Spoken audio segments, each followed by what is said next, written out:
Big boss next సీజన్లో Venu Swamy pics చరిత్రలోనే అత్యధిక పారితోషికం.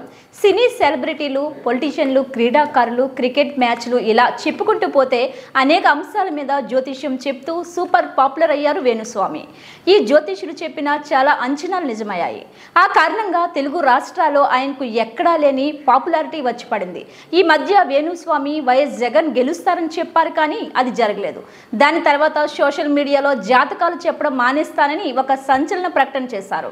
తర్వాత ఈ పాపులర్ ఆస్ట్రాలజర్ కనిపించకపోయినా సరే యూట్యూబ్లో ఎక్కడ చూసినా ఆయన గురించే వీడియోలు కనిపిస్తున్నాయి. సోషల్ మీడియాలో పోస్టులు, మీమ్స్ అన్ని హల్చల్ చేస్తున్నాయి.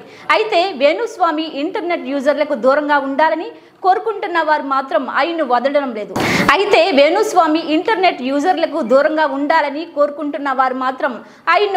లేదు. ఆయనకు ఉన్న ఈ క్రేజ్ను గుర్తించి బిగ్ బాస్ టీం గుర్తించినట్లు ఉంది. అందుకే నెక్స్ట్ సీజన్లో పార్టిసిపేట్ చేసే అవకాశం ఇచ్చిందని వార్తలు వస్తున్నాయి.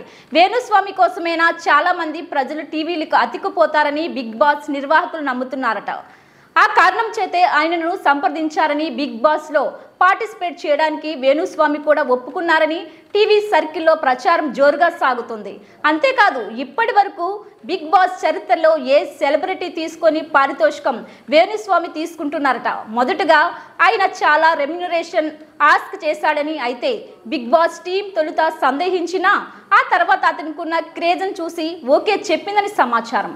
మొత్తం మీద ఈసారి వేణుస్వామి బిగ్ బాస్ హౌస్లో సందడి చేయబోతున్నారని తెలుస్తుంది.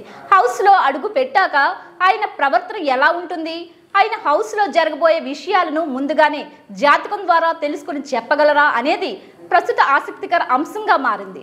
వేణుస్వామి కాకుండా ఇంకా ఈసారి ఎవరెవరిని తీసుకుంటారనేది కూడా హాట్ టాపిక్గా మారింది. బరెలక్కను సెలెక్ట్ చేసుకుంటారా, కుమారి ఆంటీ కూడా సెలెక్ట్ అవుతుందా అనే సందేహాలు ప్రేక్షకులలో ప్రస్తుతం వ్యక్తమవుతున్నాయి.